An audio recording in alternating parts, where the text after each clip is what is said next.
Welcome to the Prophecy Club. Today is May Day. That's right, it's May 1st. What is May Day? Well, that's the day that the Illuminati was created. Who's the Illuminati? Well, we're going to dig into that real deep today. The Illuminati is actually named, according to Wikipedia, by the way, if you believe them to really tell you the truth, it's a name given to several groups, it says. But real or fictitious, historically the name usually refers to the Bavarian Illuminati, an Enlightenment-era secret society founded on May 1st, 1776. However, what we're about to do is listen to the guy that's going to tell you the real truth about it today, the expert on it, probably one of the most popular topics any place, and that's from Bill Sneblin. Bill is the author of 8 books.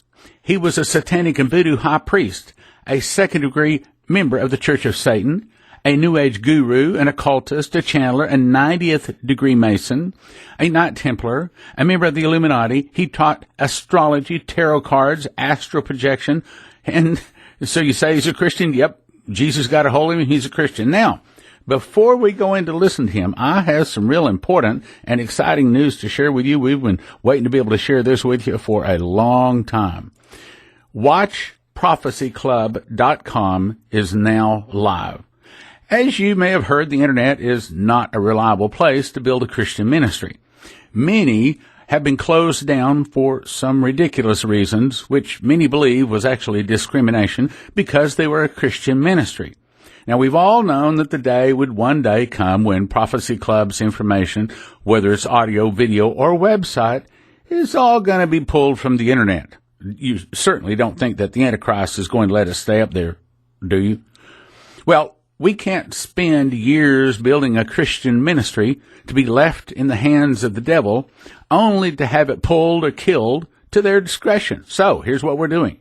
We're in the process of pulling all Prophecy Club recordings from the internet, every place. Now, I'm talking about video recordings. We'll leave the audio recordings out there.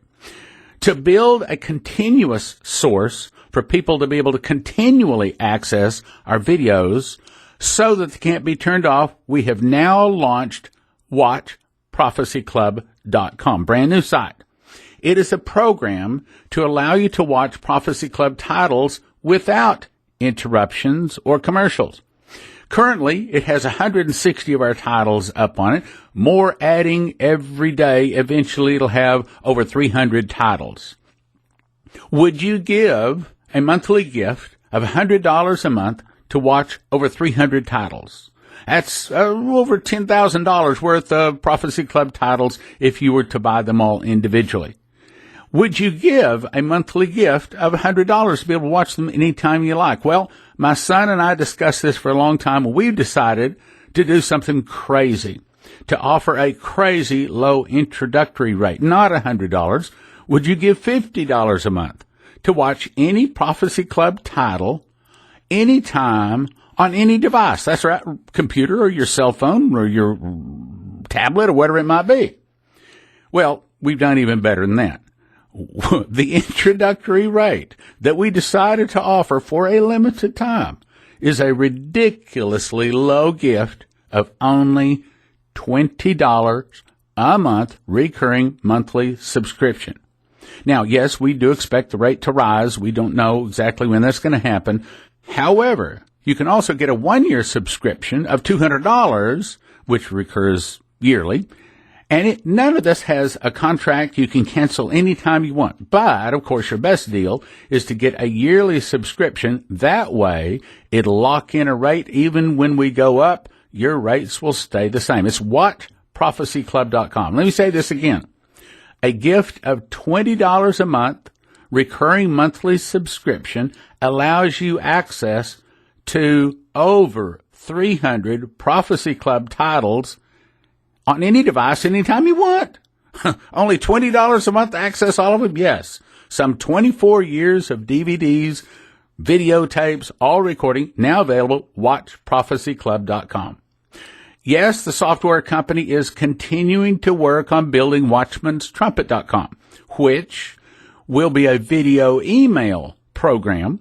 Here's the way it works. You go in and you pre-purchase credits, and then you email gift viewings of Prophecy Club titles to your friends. Yes, you can go ahead and send them to watchprophecyclub.com now, but I guess I don't have to tell you that trying to get someone to watch a Prophecy Club recording is sometimes not so easy, especially for some of your skeptical friends. So getting them to watch where you paid in advance for a recording and asking them to watch it is going to increase the likelihood of them watching it. Well, again, that's watchmanstrumpet.com, which is still coming, is still in the process of being made. Now, we're not certain if watchprophecyclub.com and watchmanstrumpet.com websites will merge or not, or operate as two separate sites. But for now, the best deal on the planet is $20 a month or $200 a year to lock your rate in to access up to 300 Prophecy Club titles anytime on any device. Best deal going. This is going to allow people around the globe. No longer do you have to wait for DVDs. You don't have to wait for them right now. $20 a month. You can go in there anytime you want. And of course, you can cancel anytime you want. But best deal, sign up for that 1 year access, $200. That way you lock in, even if we go up, and we will be going up, but if we go up, your rate is going to be locked in. WatchProphecyClub.com is now live. You can log on and begin watching now. Over 160 titles with more being added every day. We expect probably in the next 2 or 3 weeks, we'll have over 300 titles added up there. WatchProphecyClub.com, and you can watch this on any of your devices. It's amazing. I think it's the best deal we've ever offered, and I'm very excited about it. I'm very, very excited about it. WatchProphecyClub.com. Now, at the end of the program, I'm not going to be offering, hey, you can get this or that for some great gift offer. I don't have to anymore. Now, yes, if you want the discs, you can still call or go online and order discs. But I think most people are going to just simply, Prophecy Club is a club, okay? About time we start asking people to join the Prophecy Club. So join the Prophecy Club. Go to watchprophecyclub.com. $20 a month. Access to 24 years of Prophecy Club titles. Guys, it's amazing. It doesn't get any better than this. Think of all of those DVDs.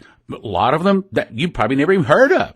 You've never seen them. I mean, how many people have seen all 300 Prophecy Club titles? Probably nobody. But now you can access them on your computer or on your cell phone or your iPad all the time. Give it $20 a month or $200 a year. Again, that's what the access fee is right now. But, of course, it's probably going to go up. Right now, best deal, WatchProphecyClub.com. WatchProphecyClub.com. And, yes, we're still asking for donations for Watchman'sTrumpet.com. As a matter of fact, it is the first of the month, and I need to send off another $5,000 check. Actually, I really need to send him about a $20,000 check because he needs $90,000 before he will let Watchman's Trumpet go live. However, right now, you can join WatchProphecyClub.com. If you want to give to Watchman'sTrumpet.com, and I certainly recommend you do that, then if you'll let us know that's for Watchman's Trumpet, and or if you will put a 7 as the last digit in your gift, then we will know.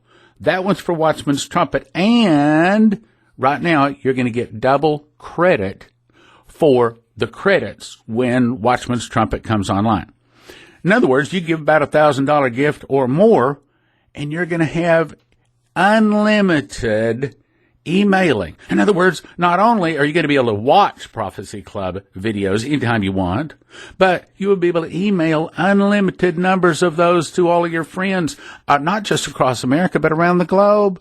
You're going to be able to send people in like Australia, say, hey, buddy, I watched this DVD. I bought this for you. Go ahead and click right here and watch it. And they can watch your choice, or you can give them a choice of, at least this is what we plan, several or maybe even all. You can go watch any of them, and it comes, in other words, you paid for it. It's your credits in advance. Now, it's not much. It's probably going to be $1 or $2 per viewing, not much. But when they discover that you paid for it, it's a gift, it increases the likelihood that they'll actually watch it rather than just sending them, well, hey, man, go check this out. Or you can still send them to watchprophecyclub.com. Watchprophecyclub.com, gift of $20 a month recurring monthly subscription or $200 a year yearly recurring subscription. Watchprophecyclub.com. It's online for the first time today, May 1st. Illuminati Day. I think that's kind of good. I think that's cool. Okay, so here's what we're going to do. We're going to go on over and now listen to all the information about the Illuminati. We're going to go listen to one of the most popular of all recordings, Exposing the Illuminati from Within by Bill Sneplin.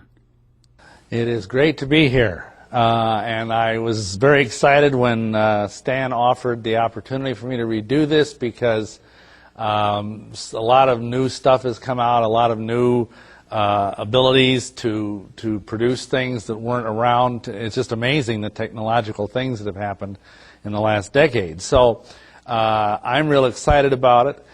From the introduction, I'm sure a lot of you think, how could anybody be that messed up that he would get involved in that many things in one lifetime? Because at that point, I mean, I don't believe in reincarnation, amen? And so I was, doing all this stuff before I got born again, obviously. I stopped doing it then. And so to do all of these things, people say, well, first of all, what made you so evil? Yes, that's a good word for it, evil. Actually, I will try and share what I think the problem was.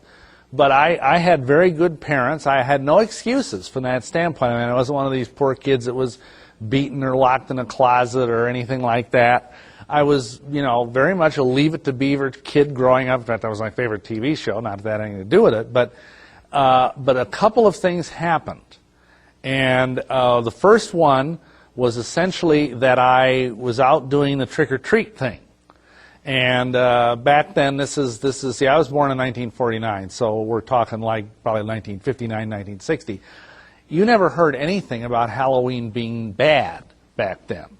Especially I happen to have been born and raised Catholic, very devout Catholic, and, some of you may not know this, the Catholic Church is actually what brought Halloween to America. So they saw nothing wrong with Halloween. Before the wave of Irish and German immigrants, and I can say this because I'm Irish and German in part, came over here, Halloween was illegal. Did you know that? Most of the 13 colonies and most of the early states, it was illegal. But there was no teaching on that. My parents didn't know anything about it, so they let me go out and do my little thing. And one year, I think I was about 11, 12 years old, I was out walking with my best buddy. It was a beautiful, starry October night, and they were walking down the street. And I just happened to look up in the sky, because I was sort of an astronomy buff even as a kid, and I just was frozen by what I saw, because instead of the sky being full of stars, instead it was like this black cavern. And it was covered with black leathery things from horizon to horizon. And the only thing I can describe it is what I've seen on TV, it's like being inside of a cave that's full of bats. There's just like thousands of bats. Except these things had little red eyes, which I don't think really bats have that feature. And they were staring down at me with these red eyes. And I could feel these eyes like going into my soul, just like burning their way into the very heart of my being. And I felt this thrill, this kind of unclean thrill go through me. I had no idea what it was. And I just sort of stopped, and I was transfixed by this. And I just stared there, and it was almost like I was impaled by those eyes. I couldn't move. And my friend had kept walking, and he stopped and noticed I was kind of going like that. And he said, "Hey, Bill, what's going on?" And I looked at him, and I looked back up at the sky, and the sky was back. There were the stars again. The spell, so to speak, was broken. But from that time on, I began to have a fascination for things outre, for things weird. I started, in fact, believe it or not, by I think the age of 13, I was already involved with getting into UFOs, parapsychology, haunted houses, ESP, all of this stuff. And that's kind of remarkable for someone who was never allowed to see a horror movie, never allowed, I don't think I saw a science fiction movie until I was 14 or 15 years old. Because, of course, back then there wasn't much on TV, and my parents wouldn't let me go to those kind of things. So here I am, I'm getting into all this stuff. Why? And I got really obsessed with UFOs. I would read everything I get my hands on, which in those days was not an awful lot.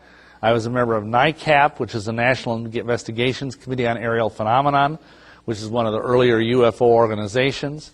And in fact, when my parents would drive around the country on vacation, I'd have to arm wrestle my dad into stopping and visiting all these UFO sites, like or a haunted house, a famous haunted house, or some cemetery where the gravestone moved around, or some bizarre thing. Or I was addicted to weirdness. Let's face it. So, I think that can partially be traced back to that very thing, to the fact that I had, my parents had unwittingly allowed me to walk out on a night which is considered by Satanists to be the devil's birthday, and to be out there unprotected, because it never occurred to my parents to pray for me before I went out the door on Halloween night. And I was out there unprotected. So then, the next thing that happened is even at that point, from the time I was a youngster, I wanted to be a Catholic priest. That was my avid desire. So bad that when I was a little kid, I would actually cut up my mother's bed sheets and color them to make them into vestments. So I had it bad. And so I went to Loras College, which was the minor seminary college in Iowa, for people who want to be a priest. Now, an interesting thing, a funny thing happened on the way to the priesthood, as they say. What happened was, there was a professor of theology, because of course if you're going to be a priest, you take theology courses.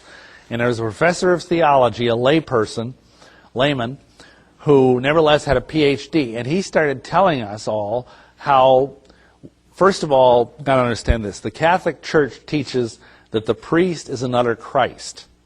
In other words, when you go up on that altar and you hold up the host, or you hold up the chalice and you say, "For this is my body," or "For this is the blood of the new covenant," etc., you are acting as Christ at that moment. You are literally Jesus Christ, quote unquote, at that moment. And so, he said, well, if you want to be like Christ, this professor told us, you have to do the kind of stuff Christ did. And that made sense, And then he says, well, you know what Jesus did? He went out and studied under the gurus in India. He went to Egypt and studied under the Magi. He studied with the lamas in Tibet, and he told this story about how there's this monastery where we have all these scrolls that talk about this wise person that came to Tibet called Isa, and that Isa was actually Jesus. And so he said, if you want to be like Christ, if you want to be another Christ, then you have to learn these occult techniques. This is how Jesus turned water into wine. This is how Jesus healed people, walked on water, etc. So, what did I know? I was like 18 or 19 years old. This guy was, had a PhD, and he was a highly respected professor. So I started going out and getting books on the occult, which were few and far between. I actually had to join an occult book of the month club in order to get them, because anywhere in the town I was living in Dubuque, there was nothing. And I finally got a hold of a book on witchcraft, and it was by a lady named Sybil Leek. And she was the first female witch to come out and actually teach that witchcraft is a religion. That it isn't just, like the Wizard of Oz, this green ugly lady with warts, who flies around a broomstick and goes, like that. No. That witches are actually a religious group, just like Buddhists are, just like Jews are, just like whatever. And so that intrigued me, because it looked like here's a religion that as part of its religious practice actually teaches you how to be psychic, how to do these things.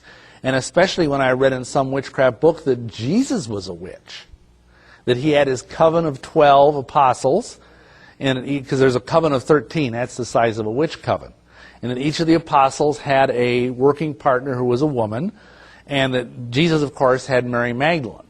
Now this is like 40 years ago, So, all this foo-for-ah about the Da Vinci Code or whatever, well, we knew about this stuff 40 years ago. So anyway, I decided I got to be a witch. I was about a sophomore in college at this point. I wrote to the king of the witches. I figured, hey, let's go right to the top, right? And his name was Alex Sanders, and he was a high-level witch in London. And he gave me the address of a nearby coven where I could go and be initiated, because witchcraft is an initiatic religion. You have to go and have someone sort of, kind of zap you to get into witchcraft. So this is an example of me when I was in college practicing witchcraft. Some people say I looked like Jerry Garcia, but I don't know if I think that's a compliment or not. Anyhow, as you can see, I was kind of the typical hippie witch, this is actually taken because I was also making movies at the time, and this was a portrait for the film I was directing. While in college, I did all sorts of things which I don't have time to go into, but I learned how to do trance mediumship. I learned how to do even like occult exorcisms, things like that. So it was a pretty wild ride. By the time I was I think a senior in college, I decided I didn't want to be a Catholic priest anymore. Big surprise. For one thing, I'd been at the St. Rose Priory at that time. It was a Dominican seminary in Dubuque, and the guy there was actually practicing the occult. The professors were doing ceremonial magic and thaumaturgy. In fact, how many of you have heard of Matthew Fox? Anybody? Guess not. Well, you're probably not up on apostate teachers. Matthew Fox is a very popular writer among very liberal Catholics and Episcopalians and New Agers. And he's the one who coined the term creation spirituality. Creation spirituality is the worship of the earth and the worship of sexuality. It's a kind of an academic word for witchcraft. Well, he was at this seminary at that time. He was a Dominican priest. About, I think, 10 or 12 years ago, he was kicked out of the Dominican order by the Roman Church for being a heretic, but the Episcopalians took him in. So anyway, I'll just let that drop and you can decide what you want about it. So I decided I didn't want to do the celibacy thing, because I was reading all this stuff in witchcraft about how you have to have a man and a woman, male and female, yin and yang, goddess and god. So I figured I didn't want to spend my life being celibate.